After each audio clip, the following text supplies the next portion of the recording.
Namaste, Jai Hind. Welcome to this edition of The Right Stand. I'm Anand Narsimhan. Prime Minister Narendra Modi penned his thoughts on the 45-day-long Mahakumbh 2025 as the grand event concluded on Mahashivratri on Wednesday.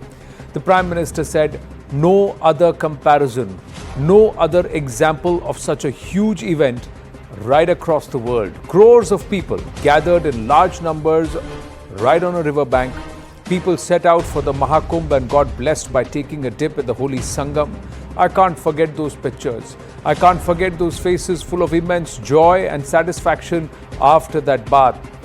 Be it women or the elderly or the disabled, they reached the Sangam by whatever means they could. Today's young generation reached Prayagraj in such large numbers. The youth of India coming forward to participate in Mahakumbh sends a very big message. The young generation is the carrier of our values and culture. Nearly twice the population of America took part in the Mahakumbh of Unity. This is the sound of change of era, which is going to write a fresh chapter, a new future for India.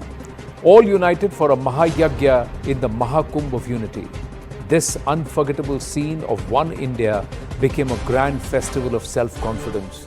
We have to unite and come together for the Mahayagya of a Viksit Bharat. Let us make the great mantra of unity our life's mantra. Our countrymen made the Mahakumbh of Unity in Prayagraj a great identity of today. Meanwhile, Uttar Pradesh Chief Minister Yogi Adityanath, who spent the morning doing puja and also helping clean up the ghats and the banks before Kumbh winds up at Prayagraj. He also addressed all of the workers, had a meal with them, the Safai Karamcharis and also the various officials and adhikaris. He said scheduled to meet some of the top bureaucrats also this evening. He went on to say that the Sanatan flag will always fly high and that 66.3 crore devotees to the Sangam of Unity, that they were not deterred by fake videos which the opposition circulated to malign the Mahakumbh. Have the Sanatan baiters been put at place? Is it okay to say Sanatan safe hai? And those who want to eradicate Sanatan Dharma will perhaps now have to go back into those burrows from where they emerged. Gopal Agarwal, spokesperson of the BJP with us, Kamru Chaudhary, political analyst with us, and Anand Ranganathan, author, scientist, political commentator also with us. Gopal Agarwal ji, so for those who believe Hindutva khatre mein hai, Sanatan khatre mein hai, is this testimony that Sanatan safe hai? And also to those who called this a Mrityu Kumbh, those who said Sanatan needs to be eradicated, it's malaria, dengue, what message is this? The 45-day Mahakumbh 2025. It's a great message, and whoever went there, the experience that they had about the way the whole arrangements were there, the way people were received, welcomed, the way whole Prayagraj people came and forward to help everybody in the people need. The administration, I had been to Kumbh this time, I have been to several Kumbh, but the arrangements, the hospitals, the tent, stay, sanitation, all were wonderful, and it had given a big experience of life. It's surely what the Prime Minister said, that it is a great experience which will be kept for life for everybody. And it's a message. Even you see at global level, it generated interest not about Indians alone or Sanatanis alone, but global level it generated huge interest. How Prime Minister has said that it will be a research topic for many, how to arrange any event or festival of this scale, how to manage, and it was completely a tent city. No physical infrastructure beforehand in such a place. Everything was created. So it's a great thing. It has given a great message. It has created a great confidence in it. And it was this time, earlier Kumbh was associated with people getting difficulties. Only old people are going, only religious people. This time, young women, international people, every celebrities, everybody went. So it was a proud moment for whole country. that Right, we I were think able to organize the other such a thing great is event. about 60,000 odd people overall who were in terms of manpower, 66.2 crore people who visited, the 25 lakh people of Prayagraj. All of them will have to also accommodate and accept that nowhere else will people also be disciplined like they were. Largely, if you look at it, majority of the people who came there were organized, were disciplined, were peaceful. This kind of a gathering and a conglomeration of people or confluence of people anywhere else in the world would have led to some kind of ruckus otherwise, because people are also not disciplined. That's also sometimes that is intrinsic with the people of Bharat. It's our value system which says that when you're going to a place where it's going to be crowded, let's all organize ourselves, let's all cooperate. Dr. Ranganathan, your thoughts there? Yes, there was an incident. Yes, there was a stampede, and early on there was an instance of fire. The unfortunate incident happened at the Delhi railway station. Yes, there were a lot of people who turned around and said, our trains are all running packed. It's chaos, mayhem. A lot of people couldn't get, even though booked tickets, they couldn't get into the trains. Will you look at all of that and then agree with those who call it a Mrityu Kumbh, agree with those who said that the rivers have nothing but fecal bacteria, and anybody who takes a dip there will come back with itches and rashes, and they won't be purified but they will only be vilified? There were a lot of people who said that and tried to circulate a lot of videos also regarding the same. Good evening. Good evening to my fellow panelists. Hindus are used to being abused and vilified by people of other religions and people belonging to the so-called claiming that they are Hindus. So there's nothing new in that.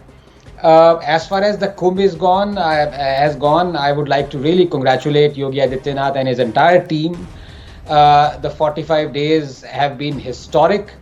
Ended yesterday with the Mahasnan. As you correctly said, more than twice the population of the United States of America has taken a dip in Prayagraj within a span of a month, has visited a kilometer-long river bank, which is absolutely spectacular. The UP government spent a bare minimum, has to be said, 7,000 crores on the law and order and maintaining the entire site, and in return has already received 3 lakh crores as an addition to its economy. Already there are 1.2 million jobs that have been generated because of Mahakumbh.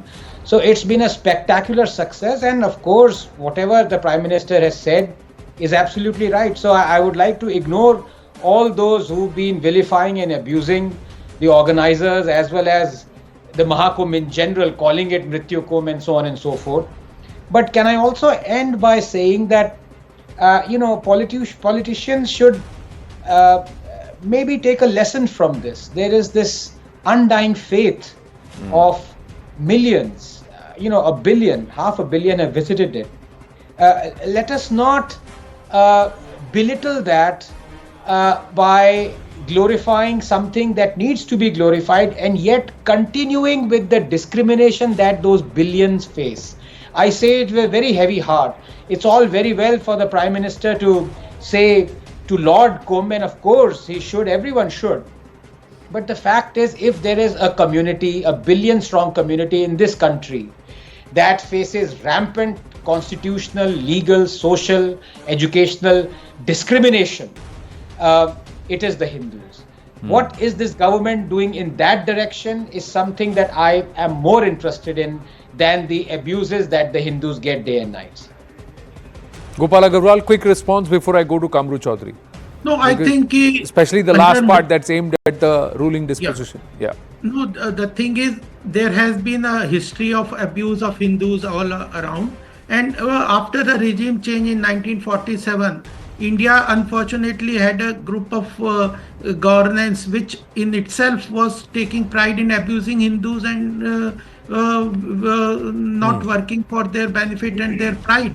So there is a regime change in 2014, and now we see that the cultural economy is growing. When Anand Ranganathan ji says that it has generated an economy of more than 3 lakh crore, in itself shows that the whole concept of Hinduism the concept of religion, economy, integrating social and cultural and religious aspect into the economic activity on a daily basis has begun from 2014. We saw that in Ayodhya, we saw that in Kashi, we have seen it in Kumbh. This is the second Kumbh. There was Earth Kumbh in 2019 also. I was there in that Earth Kumbh also. The big difference is there, and without government active participation in reviving culture and strong Hinduism, this could not have taken place. The commitment which required from Yogi ji or Modi ji. So I agree that there is still scope with Anand Ranganathan ji, but I think a lot thing has been done, and though there is a scope because globally there is a nexus of anti Hindu sentiment that is running around in a certain group of people, and they are being supported by some of the people in India also. So that whole ecosystem is changing. We are doing it, but still there is more to be done. But cultural economy is seeing a big revival. See, you are talking a lot about people, but there is also the aspect of policy. There is also the aspect of trying to correct laws, systems and governance. And that's where the government, the accusation on the government is that when you had 282, you didn't do much. When you had 303, you didn't do much as a party. You have 241 now. What is it that you're going to be able to do? That's a question that rankles many who perhaps entrusted and believe that if there is a shift that's happening, that should manifest in trying to correct an imbalance which was done on the garb of the country being secular. Yes, Dr. Ranganathan, Kamru Chaudhary has not spoken. I'll give him his full 3-4 minutes of time when we go to him. Yes, thank you for your patience, Kamruji. I'll come to you in a bit. Yes, Dr. Ranganathan. Yeah, no, I was saying I go on a very simple, deconstructed premise.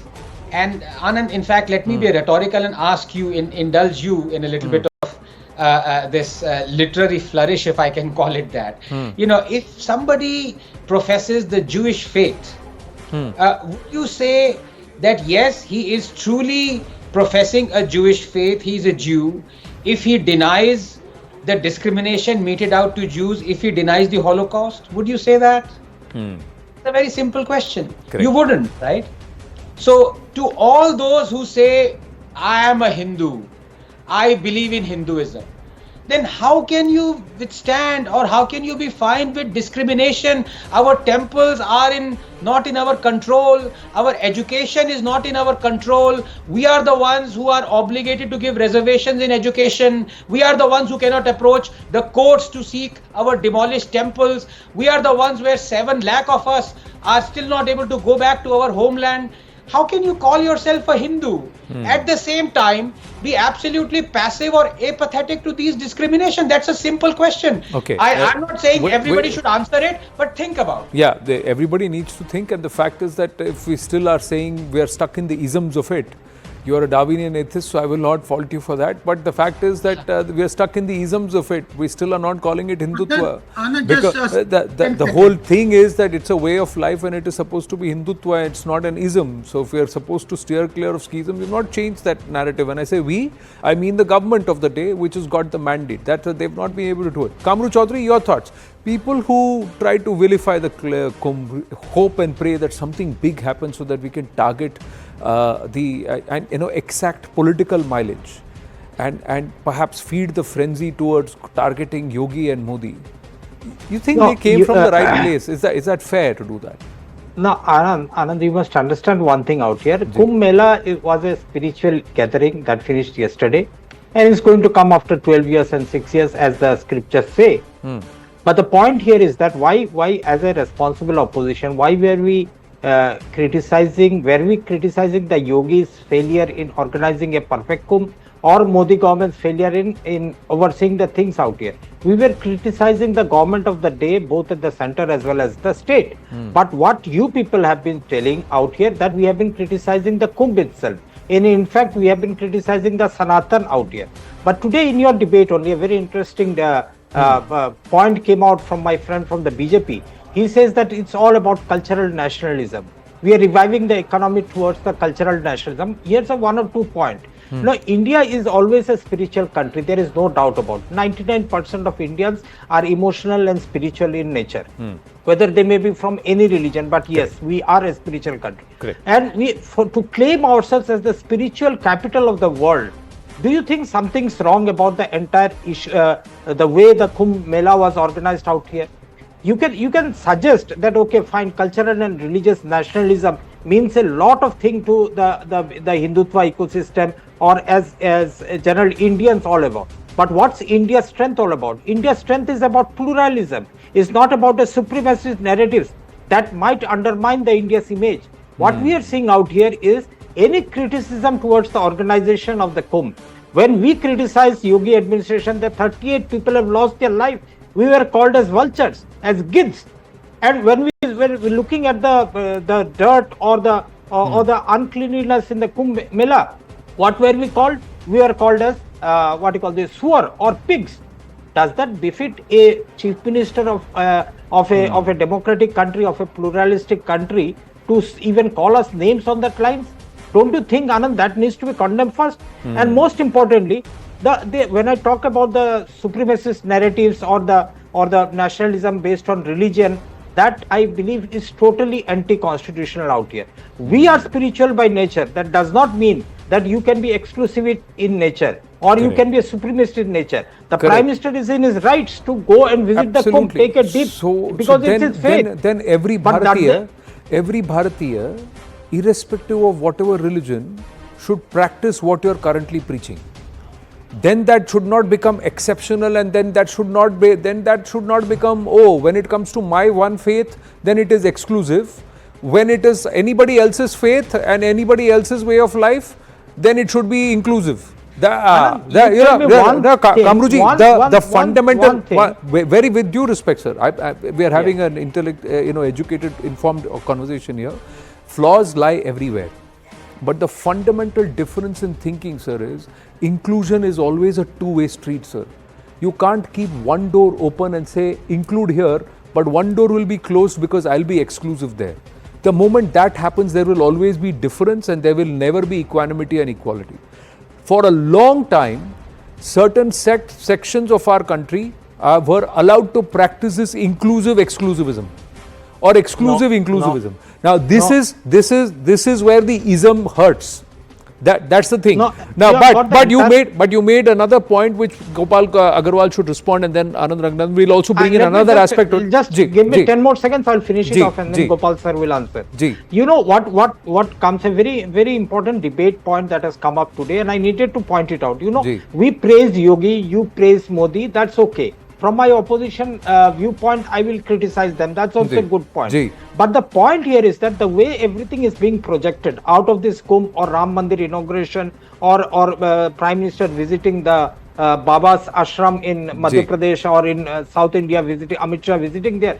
Now, what does it enforce particularly? A spiritual leader inspires. He does not enforce. On the one way, you are inspiring 100 crores of Indians who are called themselves as Sanatanis, you are inspiring them. But the rest 40 crores, and I believe I am from that rest 40 crores, because I am not a Sanatani. I am a Muslim by birth and by practice also. Right. I feel myself excluded from the Indian ethos, from the Indian growth story, from the Indian cultural nationalism, no, but from that the is, Indian here is the point. But why is that? Why am I feel to be left alone? One minute. That is where, sir, that you are missing the trees for the woods altogether, sir. Because the fact of Hindutva or Sanatan is not religion-centric at all. It is about a way of life that is inclusive. When you are Sanatan, you are eternal. You believe in what is eternal. What is eternal? God is eternal. Now, when you start saying my God is greater than your God, that's when you have a problem that you don't identify, sir. If it was a core value system, if it was a core value system of our country, sir, if it's the core value system of our of what Bharat stands for, then no Muslim, no Christian, no Jain, no Baudh, no Shakya, no Shaivite, no Vaishnavite, anybody should feel excluded or included, because it encompasses everyone. For us, God is one, and the eternal pact is that there is a higher being. That's the thing, and there is a greater cosmic energy that Anand, binds if us you all together. permit me another 10 more So seconds. all of this, Another so, 10 more seconds. No. So If you- that's where if okay. you believe that 40 crore are feeling excluded, then the exclusion is in your head, sir. No, Don't blame no, the don't it's blame very the clear. other. You Don't call blame me, the you- other. Don't you- blame the other. you Please. come in front of my No, mosque the and say, exclusion. "Jai The Shri Ram." exclusion. You come The in front of exclusion me is Anand, in. Anand, No, the Jai Shri Ram exclusion bolo, is otherwise the mar exclusion denge. lies in Hindustan those mein rehna hai people to Jai Shri who Ram bolo. believe That is that called they are inclusivity. different and everybody should be like them. They will not be like anybody else. That's where the exclusion Anand, is, sir. we gave birth to With due Buddhism, we respect, gave Gopal birth Krishna to Agarwal, but Buddhism. Dr. Ranganathan Committee, yeah, Gopal Krishna Agarwal, yes. Huh. Anand, I The just fact want is to- that if lacunae are pointed out, that cannot be broad brushed and say that you are Sanatan Virodi. Administration गलती करता है तो उसको सनातन विरोधी बना दो. That's not fair. That's Yeah, what but- Kamru Chaudhary said. Yeah. I just want to point out one point from my learned panelist is that he is mixing governance with pride of the nation, nationalism and the governance. In governance, you cannot have differentiation. Every welfare scheme of the prime minister or center or the state does not discriminate on basis of any religion or anything. That is secularism. But in the case of nationalism, you need to have pride in your culture, tradition, heritage, art, music, dance, food, festival. If you don't have pride in your heritage, history, culture, etc., you will not have the confidence and you will never have the pride to move forward. No, So he is mixing this thing. And second thing is, you can criticize the organization, but what is your agenda? You see the difference. There you go. If 67 crore people have taken a dip in 45 days, the management, it will always have a problem. You know, But have these 67, see, with due respect, sir, there is a lot of effort that has gone. But have 66 crore made it to the Kumbh in spite of whatever was organized? Or because of whatever was organized? there Now, will be that's where there is scale a of huge, this. that's where there is a huge question mark, sir. Because you should have seen the way the platforms were, the trains were, and the hundreds of trains were, and what was supposed to be a 5-kilometer walk ended up being a 20-kilometer walk then for it would crores have of been people because the station undemocratic. itself was not Anand, operational, then and they were all standing we have waiting, to getting understand- off at Prayagraj outer 9 kilometers away from Prayagraj, and they were made to walk all across. So, People Anand, suffered you all are of this. talking People the government patiently, should have restricted because the- sir, we have to thank, I think the Yogi government, Prime Minister Narendra Modi, the administration has to thank the Bharatiya patience for it. Yes. That they have Without that, it that would they've not been have able to happened. manage this. Had it not been for the patience and support of crores of Shraddhalu, sir, So, yeah, there this would have credit- been no way that this would have been organized. So never take Yes. that credit away from the patience of the No, Bharatiya and we are the not real taking- Hindutvaness of the Bharatiya. But- There is, But the 10 second, give me 10 Ji. seconds. Because we are not taking away the credit. It is because the people, I have seen 85 years of age of people going with happily taking up all the difficulties. It is the sentiment and the commitment to the salvation that is behind all Correct. this. Prime Minister also said no invitation was sent. People came with all the difficulties and left happily. Government did its part, people have its part, and it is the Correct. beauty of Sir, the culture. But my So point all is, sir, three have you combined may together say to that we speak. were not equipped for 66 crore people, but were you ready for 45 crore in the true sense of it? I think the humility came from the Prime Minister and also Yogi Adityanath, where he said, we realized that this was not enough.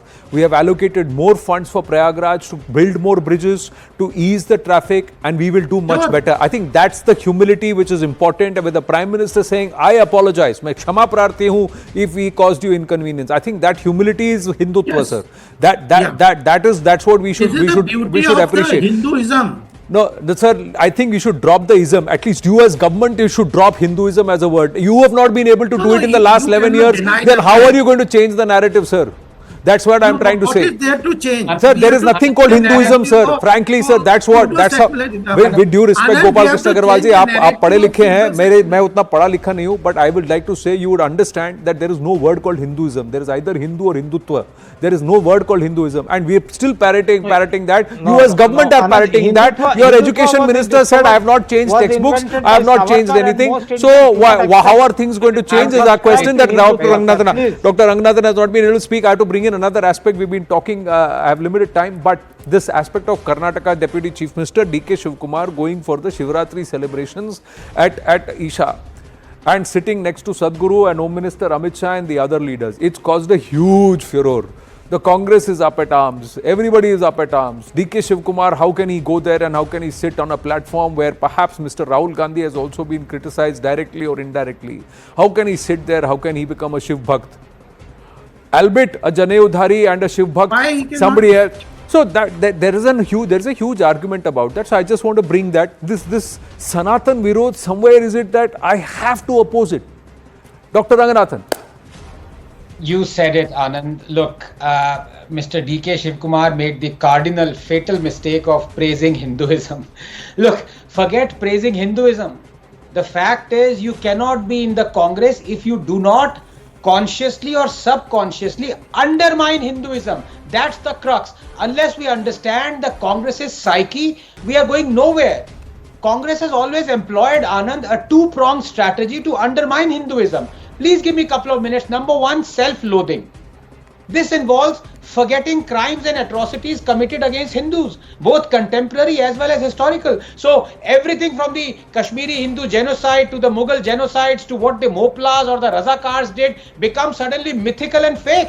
Congress has poisoned the Hindu's mind with self-loathing, hatred for his own religion and way of life, drilling apathy towards the slow destruction of Hinduism consciously and subconsciously through speeches, broadcasts, policies, arts, culture, cinema. So you celebrate Mahatma Gandhi saying, quote, even if Muslims want to kill all Hindus, we should face death bravely. And if they establish their rule after killing all Hindus, we would be ushering in a new world, unquote. So you celebrate Nehru saying, quote, the responsibility of communal peace rests on the majority community, that is the Hindus. If there is a breach of this peace, I would start with the presumption that it has been caused by the Hindu communal elements, unquote. So you have Babur's tomb visited by Nehru 1959, Indira 1968, Rajiv 1976, Rahul 2005. But none of them ever visited Ram Janmasthan. So you have Nehru trying to stop the president from attending the consecration of Somnath, saying he feared Hindu revivalism. So you have our roads, our institutions, our cities named after the barbarians who destroyed our roads, our institutions, our cities. So you have from Somnath to Kashi Vishwanath, Babarpur to Bakhtiyarpur, Allahabad to Aurangabad, Martan to Mathura, the injustices towards Hindus and their culture deliberately being made visible as though to lionize the debasement, celebrate the humiliation. You have our children being taught to hate those they should love and love those they should hate. Second point, very important, Hindu phobia or Hindu misia. Anand, two of the most anti-Hindu acts, Waqf Act and Places of Worship Act, were promulgated by the Congress, don't forget. And who did Rahul Gandhi meet recently? Yes, the virulently anti-Hindu pastor George Punaiya, who told him Jesus is the real God, not Shakti. And did Rahul Gandhi ever condemn Stalin's statement of wanting to eradicate Sanatan Dharma? No. Many of its leaders deliberately called Yogi Adityanath as Ajay Bisht, name that he renounced after he became a yogi in accordance with his Mat and Nath sect, but they never called the evangelist Mother Teresa by her real name, Anje Gonje Bonju. Remember how Congress government in 2004 asked a Hindu DD anchor to not display his Hindu sacred symbol Kalava? Remember how Congress leaders publicly butchered a calf just to mock Hindu sensibilities in Kerala? Remember Congress leader Jakri Holi claiming Hindu has a dirty meaning and Indians would be ashamed of it? Then there is Shivraj Patil who claimed Lord Krishna taught jihad to Arjuna in the Bhagavad Gita. Just 10 seconds. Recall how Congress leader Lavanya Balal made a Gau Mutra jive, same as the Pulwama bomber. Then an alleged post by Congress youth wing leader Shaukat Ali called Hinduism a terrorist religion. Recently a Goa Congress leader Jalmi termed Hindu god Parshuram a terrorist and a rapist. And who can forget, Anand, that the phrase saffron terror was coined by the Congress and that it wanted to pass the communal violence bill where only the majority, i.e. Hindus, would be held guilty in a communal riot. Remember how the Congress blamed the Hindu RSS for the 26/11 terror attack? Had Kasab not been caught alive, Congress would have fortified this theory. Recall how time and again Congress insults and denigrates Hindutva, despite Supreme Court asserting that, quote, Hindutva means Indian culture, not merely That Hindu is religion. Just 10 seconds, Anand. There we have it.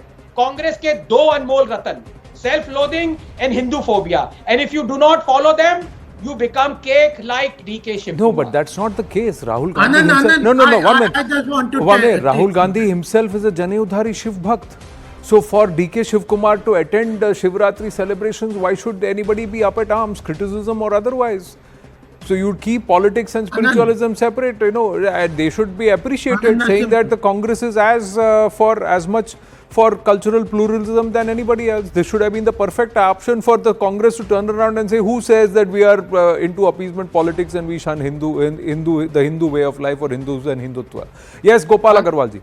Anand, I just want to say a brief comment. We have to understand that Congress had worked for a certain ideological leaning because they wanted a vote bank politics. Right. It has nothing to do with their personal life or anything. They were doing it for a vote bank politics that has been completely annihilated. Sir, what are you doing it for? 14. 11 years down the line. Anand, let me complete. No, let sir, me complete. Wait, 10 minutes. The thing is, once you are in one end of the pendulum, you just cannot move to the complete other end. You have to come to the neutral thing. What we are doing is, in governance, every religion, every segment, every area of the country will have governance, good governance, beneficial governance, welfare governance. But on the part of nationalism, we understand sir, that the core fundamental, with due respect, sir, 11 years have passed. The core fundamentals of governance should be that this is Hindustan and we have to respect the Hindu way. So the Hindu way of Nyay, the Hindu way of doing business, the Hindu way of that's how it should be. And everybody who lives in Hindustan is a Hindu. That simple aspect has to be accepted. It's not about a particular panth or a particular form of faith. It's the way of life. And that's why I said, sir, the government itself has to embrace Hindutva and the Hindu way rather than Hinduism. That's why I'm saying, I'm not getting into semantics, but that's important for us to understand. I have to wind up, sir. We got news, big news on BJP coming through. Big news on BJP coming through. The BJP will get its new president in the next fortnight or so. We're going to understand by the 15th of March, BJP will get its 12th state-wide elections are going to be conducted, and we should get the next president of the BJP by the 15th of March. Payal Mehta joining us with more details. Yes, Payal, will it be the BJP's likely by the 15th? Anand, they were waiting for the Kumbh to really end because a lot of people have been busy through all the preparation for the Kumbh. And Uttar Pradesh is one state where we've not seen a new president come in after the Lok Sabha elections. Having said that, the BJP has in fact conducted elections in 12 states so far. But big states, including the state of Bihar, where of course you have elections.